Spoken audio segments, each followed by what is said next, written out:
Isang magandang araw po sa inyo lahat at narito po tayo. Ito po ay may kaparehas na title dati, The Sacrifice of Atonement, pero ito ay isang panibago pong pagdaragdag at panibagong lesson. Romans chapter 3 verse 21 to 26. Ano po? Ano pong sabi?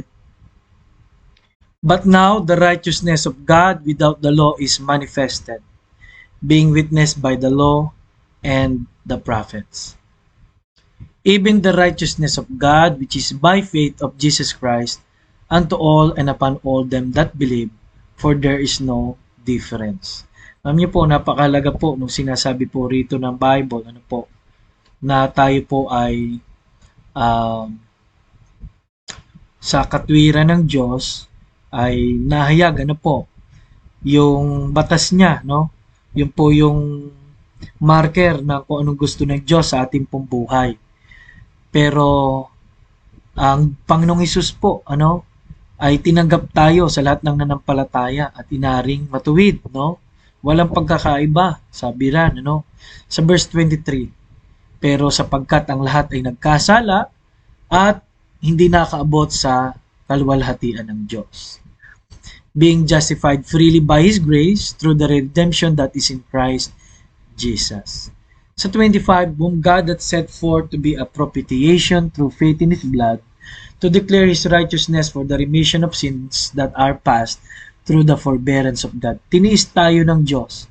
Kinuha niya ang pagkaasala. To declare, I say, at this time His righteousness, that He might be just and the justifier of him which believeth in Jesus.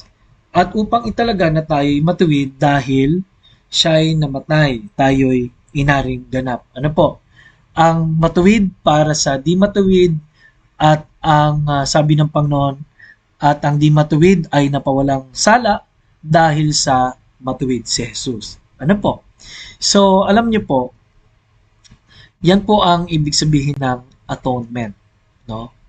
Dahil sa harap po ng Diyos, ang kalagayan po ng tao ay ito lagi na natin napapag-usapan. Pero ang kalagayan po ng tao sa harapan ng Diyos ay guilty. Guilty. Ano po? Number 1 is guilty. Number 2 is come short of the glory of God. Kahit anong gawin ng tao, di magbibigay ng lugod sa Diyos. Bakit po? Kasi po, sabi ng James 2:10, sundin mo man ang 10 utos, masunod mo ang isa, ang siyam, no, ang isa'y hindi, ay kasalanan pa rin. At sabi po ng Efeso 2:8 to 9, for by grace are you saved through faith, and that not of yourselves, it is the gift of God, not of works, lest any man should boast. Kasi kung sa gawa, may magmamalaki ang tao. Ano po? Number 3, ang standing natin sa Diyos ay walang pag-asa. Bakit po? Kasi po walang pwedeng magbayad na katulad ni Jesus dahil makasalanan tayo at nakakaisip, nakagawa, nakasalta, nakamana at bilang tao ay nasa mundong makasalanan. Our standing before God. Now, it is called missing the mark. Ano po ang missing the mark? Parang sa isang nagsushoot po ng araw, no? Yung pana po ay hindi po tumama doon sa bullseye. Bakit po? Kasi po hindi po pwede sa Diyos yung ganito, no? Kung ang bullseye po ay yung gusto ng Diyos, yung banal, yung character ng Diyos na gusto niyang hindi nagsisinungaling, ganyan. Pero ang tao, sa pagsisinungaling pa lang, lampas na dun sa saktong gusto ng Diyos eh, no? Ang tao mayabang. Ang tao talagang nagrebelde sa Diyos. Ang tao makagawa ng konting mabuti kumpara mo doon sa madami niya nagawa is talagang sablay. Ano po? So, na-miss natin kasi ang standard ng Diyos. Ang standard po ng Diyos is righteousness and holiness. Ang standard po ng Diyos, bawal sa kanya ang pangalunya. Standard ng Diyos, ang pagmumura. Ang standard ng Diyos, malinaw at tapat sa pag-iisip. Ano po? Sa standard po ng Diyos, ayaw niya ng nagnanakaw. Standard ng Diyos, ayaw niya ng may ibang Diyos-Diyosan. Ano po? talagang ang tao po ay we miss God's standard. Salamat na lang po sa Diyos, ang standard ay especially kuha ng Panginoong Jesus. Kaya po, alam nyo, sa pag-aaral po na to, mahalaga ang krus. Okay? Pero may ilang mga bagay po na gusto po tayong tingnan. Sa mga keywords, fall short. Pero, bakit fall short? Isa pa po ay all have sinned. Lahat ay nagkasala. Hindi isang tao, hindi dalawa, lahat. Po, lahat. No? And the wages, ang kaberan, ay kamatayan. At pag sinabing kamatayan po sa Bible, spiritual at physical. Ano po? So, salamat po mayroong krus. Bakit po? Tingnan nyo ang pagkakaiba.